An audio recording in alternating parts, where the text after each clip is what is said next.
सरपंच संतोष देशमुख हत्या प्रकरणामुळे अख्ख्या बीड जिल्ह्यातील गुन्हेगारीचं भयान वास्तव आता जगासमोर येताना दिसतंय। गुंडेगारी, खंडणी, हत्या आणि सत्तेच्या खुर्चीवरचा दबदबा या चक्रव्यूहात बीड अडकल्याचं आता दिसतंय। आधी सरपंच संतोष देशमुखांची हत्या, त्यानंतर त्यात आलेलं वाल्मिक कराडचं नाव, त्यांचे मंत्री धनंजय मुंडेंसोबत असणारे कौटुंबिक संबंध, सगळ्याचं जाळं रोज घट्ट होताना दिसतंय। मात्र आता यात पैशांचा किती मोठा खेळ आहे हेही समोर यायला लागलंय।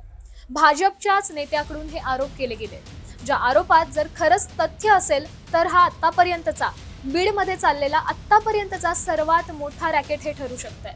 वाल्मिक कराडवर काय काय आरोप केले गेलेत, हे आरोप कुणी केलेत, काय काय पुरावे दिले गेलेत आणि यामुळे धनंजय मुंडेंच्या अडचणी वाढणार का, हेच मी तुम्हाला या व्हिडिओच्या माध्यमातून सांगणार आहे। त्यासाठी हा व्हिडिओ संपूर्ण पहा। नमस्कार, मी शामल भंडारे, न्यूज 18 लोकमत मध्ये तुम्हा सर्वांचं स्वागत करते। एका वर्षात 105 हत्या, फक्त 5 जणांची ओळख। पुण्यात मगरपट्ट्यात ड्रायव्हरच्या नावावर 100 कोटींचे फ्लॅट, घरकाम करणाऱ्या बाईच्या नावावर 50 एकर जमीन, विष्णू चाटेच्या नावावर आलिशान 5 दुकानं। पहिला आरोप, बीडमध्ये पिस्तुलांच्या अवैध धंद्याची। सरपंच संतोष देशमुख हत्येनंतर काहीच दिवसात कैलास फड या पोरानं हवेत गोळीबार केला आणि व्हिडिओ व्हायरल केला। त्यानंतर बीड जिल्ह्यात कशा प्रकारे सरळसोटपणे पिस्तुलं विकली जातात हे समोर आलं। मग काय, पोलिसांनी कारवाई केली आणि कैलास फड, माणिक फड, बाळासाहेब सोनवणे या तिघांवर गुन्हा दाखल करून त्यांचा पिस्तुलाचा परवाना रद्द केला। हेच नाही तर बीड जिल्ह्यातले 74 शस्त्र परवाने रद्द करण्यात आले। पण अजूनही जिल्ह्यात 1281 जणांकडे पिस्तूल परवाना आहे। याशिवाय गावठी पिस्तुलाचं मोठं रॅकेट बीडमध्ये सुरू असल्याचा आरोप भाजपा आमदार सुरेश धस यांनी केला। काही इराणी लोक परळीत पिस्तूल विकतात आणि त्याला आकांचा पाठिंबा आहे, त्यांचाही कट त्यांना मिळतो असा आरोप केला। आता हे जर खरं असेल तर बीडमध्ये कायद्याचं राज्य आहे का असा प्रश्नच तयार होतो। दुसरा आरोप, परळी पोलीस, आका आणि त्यांचे वरिष्ठ आका कंपन्यांकडून हप्ते गोळा करतात। बीड जिल्ह्यात गेल्या अनेक वर्षात उद्योगांनी आपला जम बसवला नाही। अनेकदा यासाठी दुष्काळी भाग हे कारण दिलं गेलं, दळणवळणाचं कारणही होतं। म्हणूनच बीडच्या पोरांना नोकरीसाठी गाव सोडून पुण्या मुंबईकडे कूच करावी लागली। पण बीडमध्ये उद्योग न येण्याचं मोठं कारण धसांनी आरोपातून सांगितलं। परळी पोलीस, आका आणि वरिष्ठ आका मिळून कंपन्यांकडून हप्ते गोळा करतात असा थेट आरोप त्यांनी केला। कोरोमंडल सिमेंट ही कंपनी यात सगळ्याला वैतागून बीड सोडून गेल्याचं त्यांनी सांगितलं। म्हणजे निशाणा वाल्मिक कराड आणि धनंजय मुंडेंकडे होता। कोरोमंडल सिमेंट ही कंपनी यात सगळ्याला वैतागून बीड सोडून गेल्याचं त्यांनी सांगितलं। सुरेश धस यांच्या घरी काम करणाऱ्या नोकरांच्या नावावर कोट्यावधींच्या संपत्ती असल्याचं धसांनी सांगितलं। आता धसांनी सांगितलेल्या संपत्तीची यादीच पहा।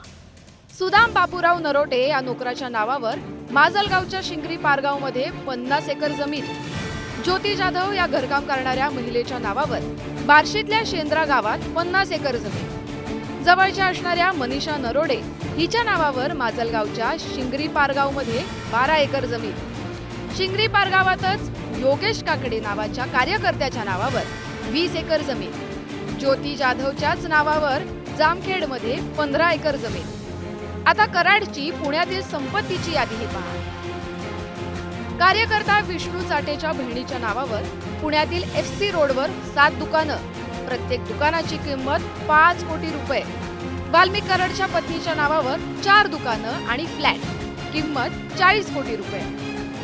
आता वाल्मिक कराडच्या ड्रायव्हरच्या नावावरची संपत्ती पहा।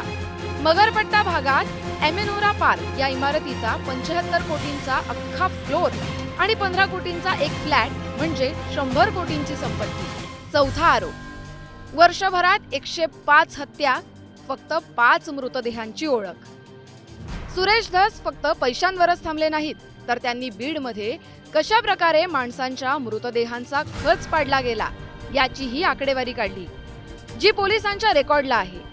गेल्या वर्षभरात बीड परळी भागात तब्बल 105 अनोळखी मृतदेह सापडले। जे कोण होते, ते कसे मेले, त्यांच्यासोबत काय झालं हे काहीही कळलेलं नाही। त्यातील फक्त 5 मृतदेहांची ओळख पटल्याचं धस यांनी सांगितलं. या सगळ्यामागे आका गँग असल्याचा थेट आरोप त्यांनी केला. 5 मृतदेह वगळता इतरांची फक्त हाडच सापडली असल्याचं ते म्हणाले. हेच नाही तर त्यांनी पोलीस कशा प्रकारे हत्या पचवायला मदत करतात हे देखील सांगितलं. छत्रपती संभाजीनगरच्या जलील खान नावाच्या व्यक्तीच्या हत्येची डील 45 लाखात झाल्याचा गंभीर आरोपही त्यांनी केला.